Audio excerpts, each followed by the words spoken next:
Archis is a 22-year-old IT professional and he is not a gym person. Not the type who prepares his meals because he is at his desk most of the time. But if you open his fridge at his Bangalore PG accommodation, you will find tubs of mango flavored whey yogurt, bottles of protein lassi, and rows of high protein snacks. Because it makes him feel like he is doing something right.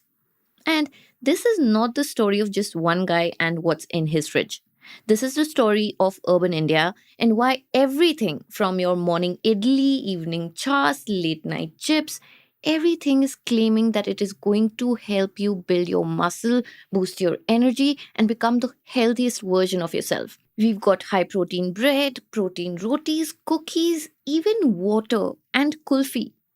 Honestly, I feel like it's a bit much, don't you think?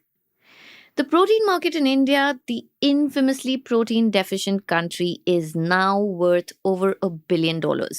And it is only growing. But here is what nobody is telling you most of our protein is actually imported. And too many whey shakes without enough water can actually mess up your kidneys. So, today we will delve deeper into this fitness fantasy and unpack the protein boom in India. Welcome to Daybreak, a business podcast from the Ken. I'm your host Nigdha Sharma, and I don't chase the news cycle. Instead, every day of the week, my colleague Rahil Philippos and I will come to you with one business story that is worth understanding and worth your time. Today is Thursday, the 5th of June.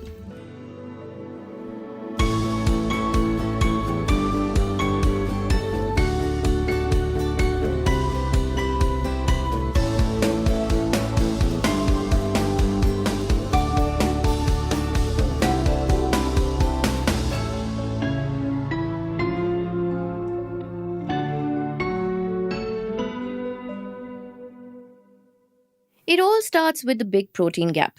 2 in 3 Indian households do not get enough protein. Especially in largely vegetarian states like Gujarat, Rajasthan, and Haryana, our usual meals just don't cut it. Khadija, a holistic nutritionist, laid it out to my colleague, the Ken reporter DVLS Pranati. A bowl of dal just has 7 grams of protein. 2 rotis, 3 grams. Rice is about 2.5 grams. So, unless your vegetables or your curry is loaded with paneer or chicken, you are probably falling short. And while the body might not sound the alarm immediately, low protein can mean low energy. So, food brands saw an opportunity here and jumped. Since 2020, over 100 new protein focused startups have emerged in India. Think plant based, fermented, cultivated, any kind that you can imagine. Yoga Bar, which started with just 12 protein products back in 2015, now has 25. And they make up nearly one third of its entire portfolio. Even Amul, the dairy giant, is on the game. We covered this actually in another episode of Daybreak, which I'm going to link to the show notes. But to just give you a quick picture, since 2022, Amul has launched protein lassi, curd, buttermilk, and they are just not stopping. Sandwiches, parathas, and coffee are all in the pipeline. And their latest creation, as you may have heard, is protein kulfi. And investors are loving all of this. In February, the Whole Truth raised $15 million in a Series C round. And 90% of all investment in Indian protein startups has happened in the last 2 years. So, what happens when everybody wants in on the healthy life? Here's what my colleague, the Ken reporter Pranati DVLS, had to say.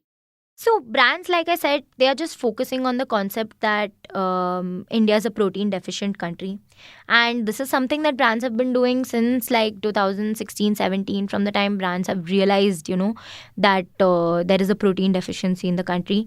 It has become more of a marketing point for brands than an actual consumer facing thing.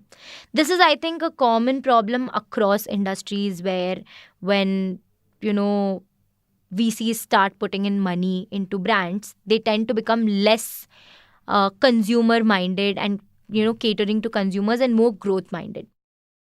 So, what about the likes of Agastya, a 20-year-old student? He eats max protein chips and cookies daily. He told Pranati that they are cheaper than paneer, easier to find, and quick to fill him up. He spends about 2,500 rupees a month on them. So, is Agastya actually eating better or is he just buying better marketed junk? In the next segment, we will look at what is really inside that protein product of yours. Stay tuned.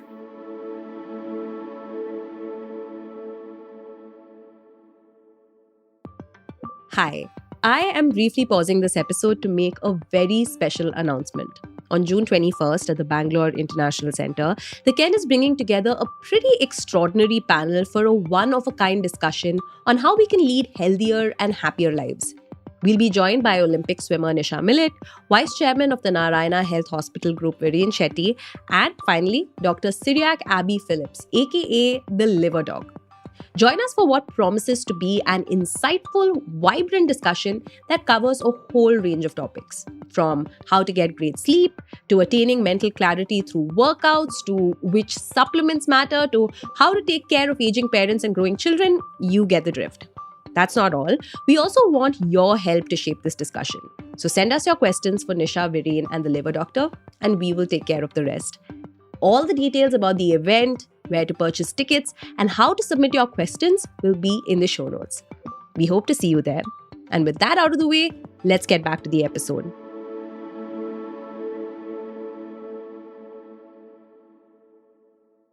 Let us look at the label on a protein idli batter pack more closely. It says 150 grams of protein on the front. But here is what it doesn't say. When you eat 2 idlis, it is not going to fulfill your daily protein needs. You should always be wary about that kind of differentiation and always take a look at if a loaf of bread says it has 40 grams of protein, always look at individual serving size and how much you will get from one slice of bread. Because even if you say consume 2 slices of bread, you will get like max to max some 10 grams of protein from it. So it's always important to be wary of the concept of how much protein is actually there and how much is there in the serving size. Now, whey protein is the go-to for dairy-based products. But for chips and bars, it is mostly plant protein from soy, peas, or brown rice. Sometimes brands also mix multiple types to get more amino acids. They'll also add some probiotics for easy digestion. But you see, whey is not a smooth substance. So, how do they make it smooth?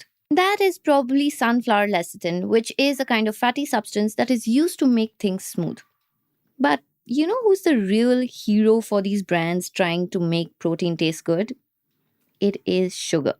Nothing hides the quite frankly horrid taste of whey like a nice set of sugar. But the problem is, it is sugar. So even if it is natural, it will give you a spike, and then what often follows is also a sharp drop in energy. This combined with the slow digesting protein, your body is getting confused. Now, the next question is, where is all this whey coming from? You see, despite being one of the top world's milk producers, India imports over 60% of its whey.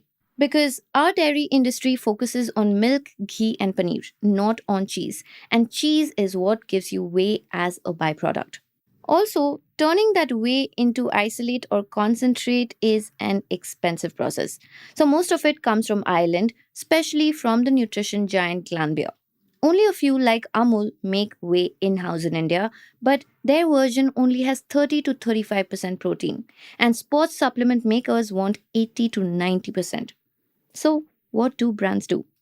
They switch to plant proteins, less effective but cheaper. Whey costs up to 1400 rupees a kilo, but soy is just 300 rupees. Pea protein is 700. It is cheaper, easier, and more digestible. But here is the twist. Your body cannot store protein, which means if there is too much protein, it is going to turn into fat.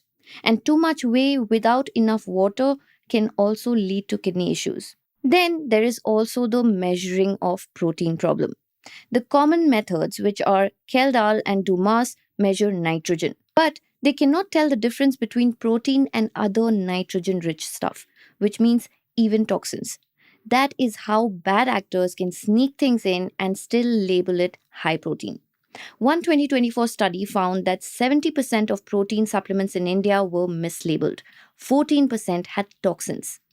To counter this, Some do what is called an HPLC test, which looks at the amino acid profile. But not all brands bother to do it. And in the end, it is easy to get misled because we are not obsessed with health. We are obsessed with the idea of health.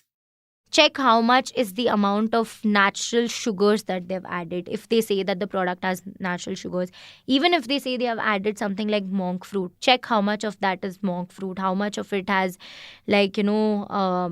additionally, like I said, if you do have, especially for protein powders as supplements, if there is an amino acid profile on the box, then take a look at it to see there are 9 essential amino acids that our human body needs. Just make sure that you see that and check how many of those 9 are there, and if there is anything that has been added, try to do a little bit of the math and add up all of the amino acids. They always give the name of the amino acid and then the amount in grams or milligrams over there. So always add it up to kind of understand if it is the same amount of protein that exists in your product, and that these kind of things always will help you be a better consumer, make better choices when it comes to the kind of products that you consume. Because at the end of the day, as a consumer, it's going to be put in my hand to take care of my health. If you liked the episode, please do hit follow and share it with somebody who lives on protein bars. Thank you in advance, and that is all for today.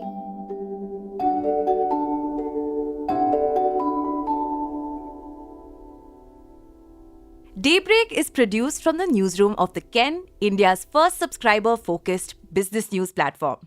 What you're listening to is just a small sample of our subscriber-only offerings. A full subscription unlocks daily long-form feature stories, newsletters, and podcast extras. To subscribe, head to theken.com and click on the red subscribe button on top of the Ken website. Today's episode was hosted by Snigdha Sharma and edited by Rajiv CN.